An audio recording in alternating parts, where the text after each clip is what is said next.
everyone, and welcome back to Confessions of an Autism Mom. I'm Amanda, and so I am into season 2 now. Season 1 went amazing, but this season I wanted to do something different. I wanted to talk to autism moms who have kids that are older and that have been on this journey for quite a few years before all the advocating, before TikTok, Instagram. I wanted them to express their journey and tell us things that they have seen change within the community with the doctors and if any change has happened at all. So this week I have my first amazing mom. Her name is Amanda also. Hi Amanda, how are you? Hi, I'm good. I'm doing all right. That's amazing. So let's go ahead and jump right on into the podcast today. You have twin girls and both are on the spectrum. So can you start off by giving us a little bit about your journey? Yeah, I actually got pregnant with my twins 6 months after I had my first son. So it was a very unexpected pregnancy. It was automatically high risk because of that, just because it was so fast after my first. But then also my second ultrasound, they noticed that the lining between the sacs they had was extremely thin, and they were sharing a placenta. And so at first they were worried about the twin to twin transfusion and all that. I was going in every 2 weeks for checkups, everything. I ended up having them at 34 weeks. They were born at 313 and 412. So they were very tiny. And from the get go, it was a challenge for them. And were your girls were they considered preemies? Because 34 is they were considered preemies. Okay. Yeah. Yeah. They And spent, so they spent oh no, 3 weeks in the NICU, actually. okay. Yeah. 3 weeks. Okay. Because I hear a lot of moms that have like preemie babies that their kids are on the spectrum. I don't know if that correlates, but I do see a lot of stories of that going around. And to me, that's interesting because it makes me think of a lot of different things. So once you Yeah. got through this, at what age did you notice signs of autism with your daughters? Um, you could always tell a little just because they were very behind in terms of like their brother. But once other people could notice it, it was their daycare actually that noticed it more than I did, because I guess I just thought their stuff was just quirky or things that made them, right? And so I didn't think it was like something I should be looking out for. Um, my one daughter, Jaden, she's actually the oldest twin. She's more on the nonverbal side. She was extremely nonverbal as a child, and she would go to daycare and get on a rocking horse, and she wouldn't get off of it. She would sit on it all day, take naps on it, everything. And eventually they were like, hey, maybe you need to get them checked out, because she couldn't function. If she got taken off of it, she'd have a meltdown. So it was more than just something for fun for her. It was like a soothing thing she would do. And Yeah. I love that the daycare identified that because a lot of times where I'm from, the daycare didn't identify anything. They just pretty much they were complaining about things my baby was doing, and I'm like, well, can y'all give me a little bit more insight? So other things happened, and I was able to get him tested. So what was getting your twins diagnosed? What was that process like? So first they got the educational diagnosis through their school. And that was because I had brought it up to their teachers to see what they thought. And because they were going through pre-K at the time. Okay. And so I had asked them about it, and they said they also agreed it would be a good idea. So we did the educational diagnosis, and then we did the medical diagnosis through their, it was like a Mercy place like out here where they did Oh, the diagnosis. It was like 3 or 4 hours long for each of them, where they just watched all the different things they would have them do and stuff. And it was a lot of different things. yeah. And how did you feel like emotionally, and like what were your thoughts after you got the diagnosis? Because it was in the year 2010, it was still very, people didn't think about it. My mom, my stepdad, everybody thought it was like me overreacting on everything, or me just, not parenting correctly, or me having too different of expectations or whatever. And no one really took it serious. They thought I was just either trying to take the easy way out, or like, something. Nobody took it at face value. So it was really hard for me to feel like I was supported, because no matter where I turned, it was either, oh, you're not doing enough, or, it's just not. I've always had to be their number one advocate for everything. Yeah. I'm sorry you had experienced that, and back then it wasn't talked about as much, because I I don't remember anything about autism like growing up, like hearing professionals or like, oh, your classmate has autism, things like that. So Right. I will never understand your emotions, because I know that was really like genuinely a lonely feeling, and I'm sorry you had to experience that. Um so back to the girls. I know you say the oldest twin is more nonverbal. Right. And baby girl, does she talk or Oh, yes.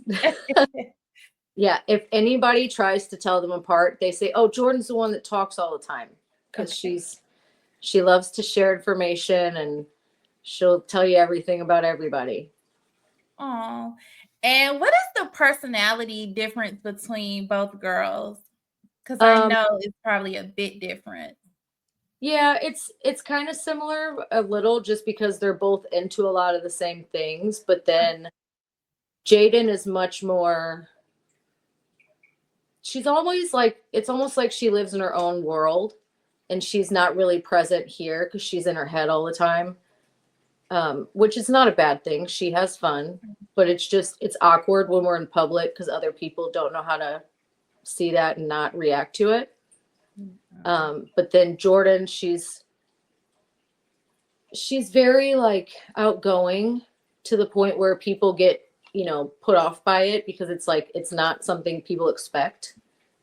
Right. And then it kind of hurts her feelings a little when she doesn't get accepted the right way. So but besides that, they're very amazing, just very full of knowledge. They love Pokemon.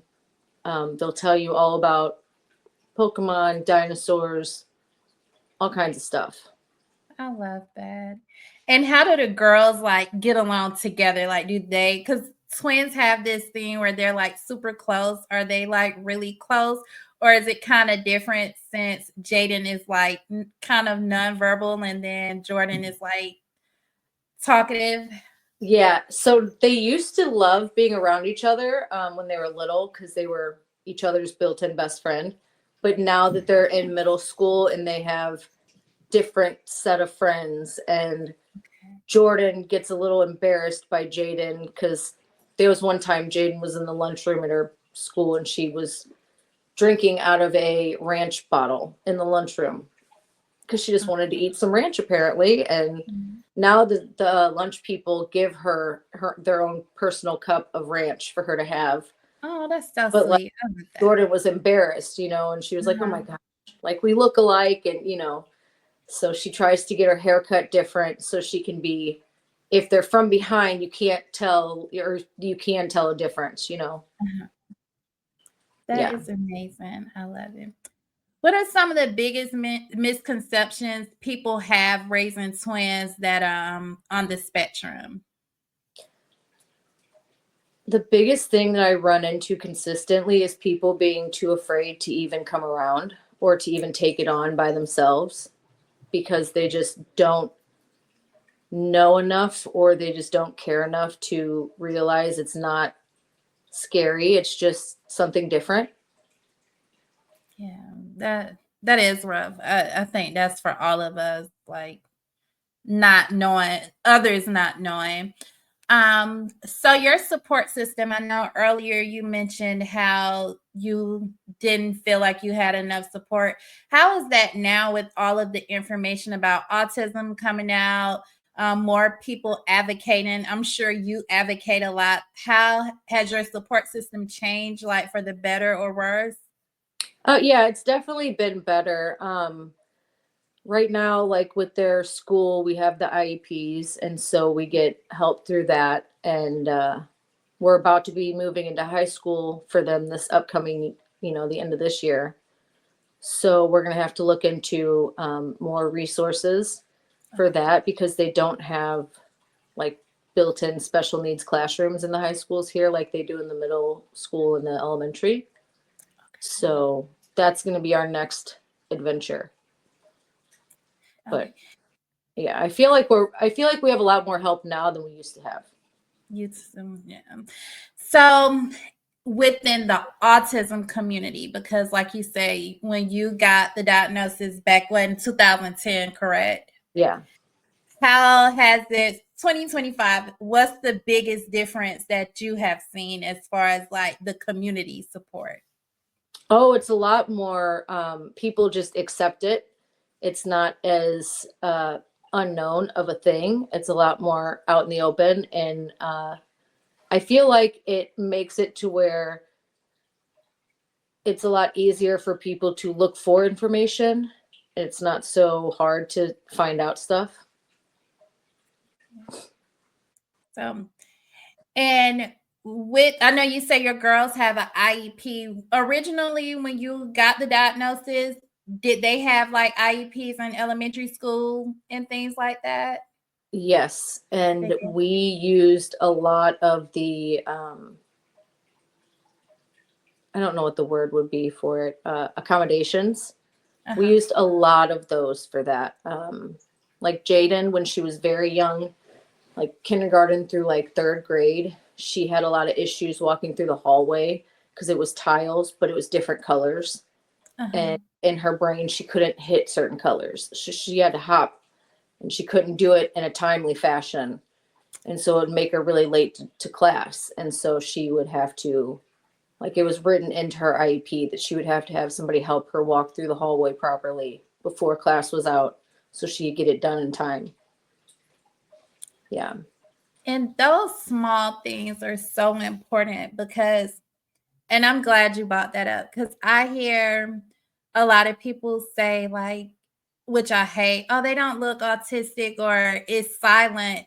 But things of that nature, like, really matters. You know, her making sure she hits every colored tile, which caused her to be late for class. And I don't think people understand just because they don't look like they have autism, it's other things and other factors that goes into that. So Yeah. I'm so glad that you brought that up, which I love that quirk. Like if you want to hit every tile, that's fine. And I'm glad the school made way, you know, for her to be able to do that and someone help her. What were other things that you all requested? So this past year, we actually had to get her psychologist to write a letter to the school just to like co-sign because we were telling them that they were trying to get her to, well, they were just trying to expect her to walk through the hallways again in a timely fashion, and she's not that fast. And it's really hard for her when she knows there's going to be a lot of people. And so it makes her more clammed up. And so we even had the psychologist write the note saying like she needs to have someone walk with her. And it's because of the fact that she has the anxiety and all these things. Like it's not a you just tell her to do it because she's in school kind of thing. Like she needs the actual person to help, feel better. Yeah. So and then with Jordan, she there was one time where for like, I don't know, kindergarten through sixth grade, I guess. So not Uh-huh. one time, but she had the stuffed animal Fluffy and she carried him around everywhere. Her teacher one time brought it home for the weekend to put the nose back on the stuffed animal. And one teacher gave her a blanket to wrap around the stuffed animal. So like he was her little emotional support animal that she had through school for that. And Yeah, the school's been very helpful. I love to hear stories like that because you hear it's different because it's more kids in my opinion, and it gives me hope and make me not be afraid to send my baby to school because I'm like, what's going to happen? But to hear that the teachers were so accepting and helpful, I they had really great support on their journey, and I love to hear that. um so you have an oldest son. He's not on the spectrum, correct? Right. Okay. How's the different as far as like parenting, or is there a difference? There's definitely a difference, and he does not like it sometimes because he thinks that we're giving them special treatment, but we have to explain to him that they don't understand the same things the way he does. And so we can't expect them to do the same things. And he just has, that's just part of him learning that some people in life are different, and you have to work with them so that they can feel comfortable and still be able to, thrive in their own environment, kind of thing. I get that. What advice would you give to moms that are coming in on the journey? And the reason I'm asking this is because you started your journey and there was probably no advocacy like it is now. And we have all of the advocacy. We have people that we can talk to. What advice would you give us?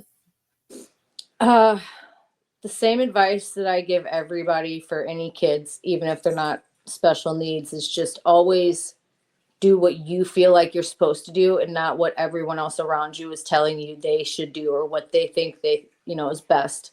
Because for a lot of years, people told me that, my kids looked like they were underfed and they were, not taken care of and their hair was crazy. And it's because even now, as 14-year-olds, they're very slender, and they're just, that's how their body is as a, autism situation with, different eating restrictions and, things like that. And actually noticing what's going on and not just thinking that they're being defiant for no reason, like, just like you were saying earlier, how people think that it just, you don't look autistic or something. There's been people in their family that have seen them after a certain time and they're like, oh, is Jordan still autistic? Like, yes, she is. She's grown up and she's learned how to function in society, but she still has those needs. And it's like, that's when I see that I have to make sure that no matter what anyone else around me thinks, I'm still doing what I know is best for them. Right. And I have to give you your flowers because I feel like if someone says those things to me, even now with all the information out, I would crash out because why would you think I'm not feeding my child? Oh, I You did. know, I was not liked for a lot of years. And I feel like now is the time where I actually can, other people can see that it's the kids, because they're on their own free will now. They can come home after school and make their own lunch, and they get to do whatever they want to do. And you can see that that's them choosing to do those things. And it wasn't just me and my parenting or what I gave them the option for. Like, that's what they want. And I'm here to give them what they want, not what I feel like they're supposed to have just because I'm the parent. you're an amazing mom because I don't I can't imagine someone telling me that like and you come off as really, really strong, even from our previous conversation. I was like, she's a really strong mom. I can't imagine probably not having 80% of the resources or people not understanding and seeing other kids, this way. Like I'm sensitive now. I can only imagine how sensitive I would have been, back then. Yeah. Because it's a big difference. If you can go back in time with everything we've talked about, what would you tell your younger self starting this journey with everything you went through?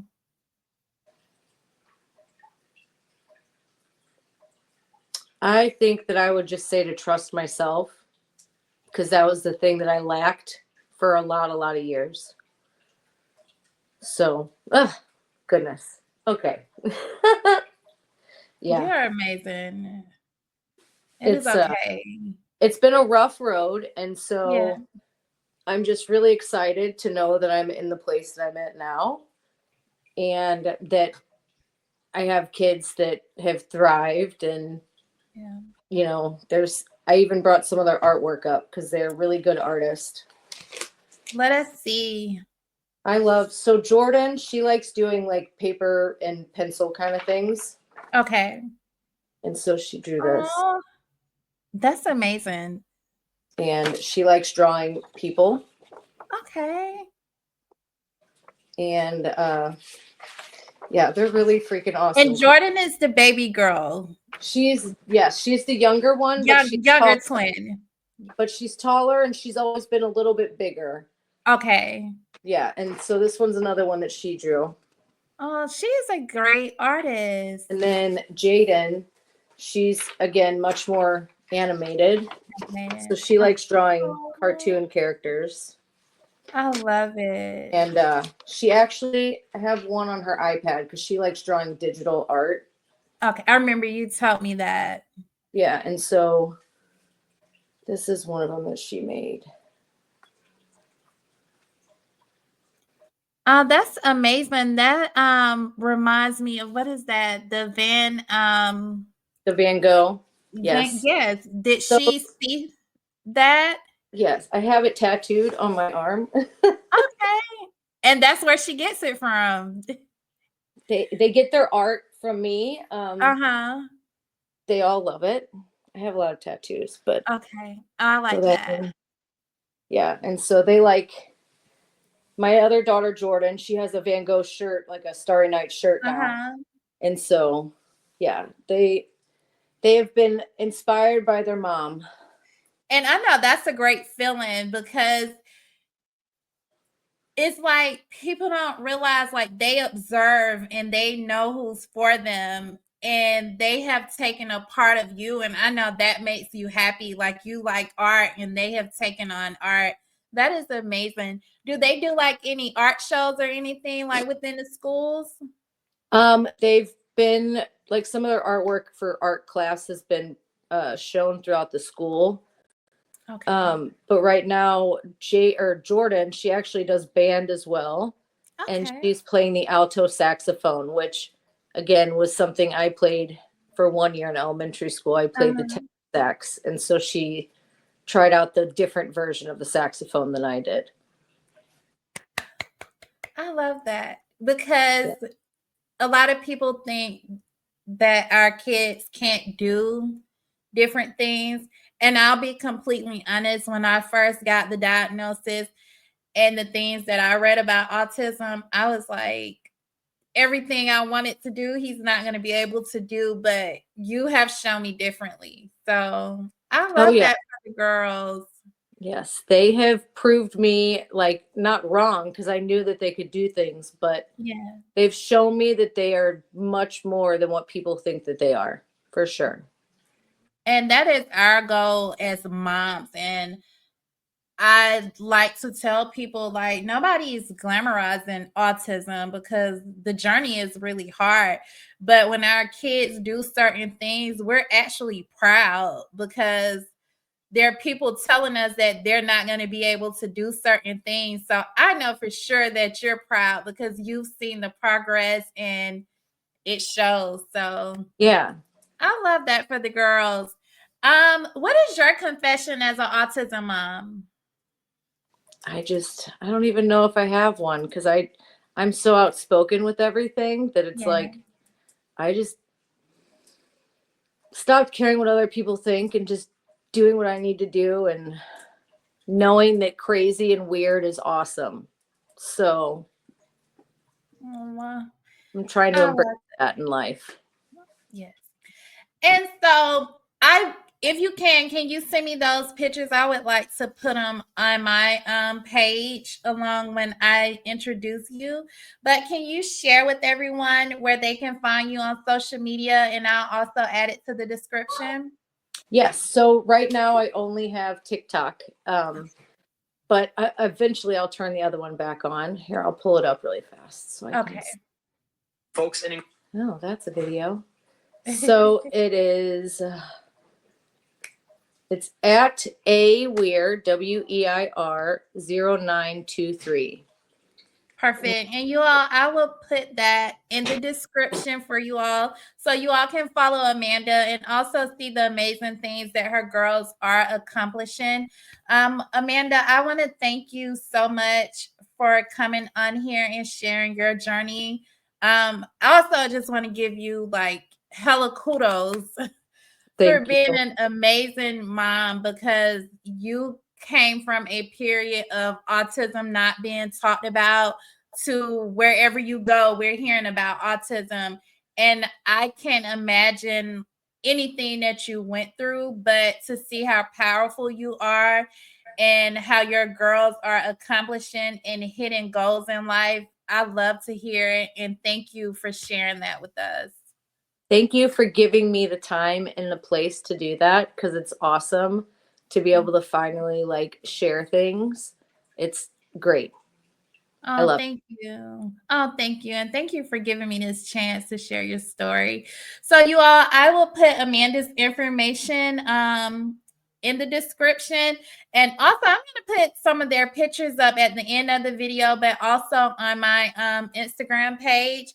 And I will see you all next week. And please comment below and let us know how you enjoyed the video. And I'll see y'all next week. Bye, y'all.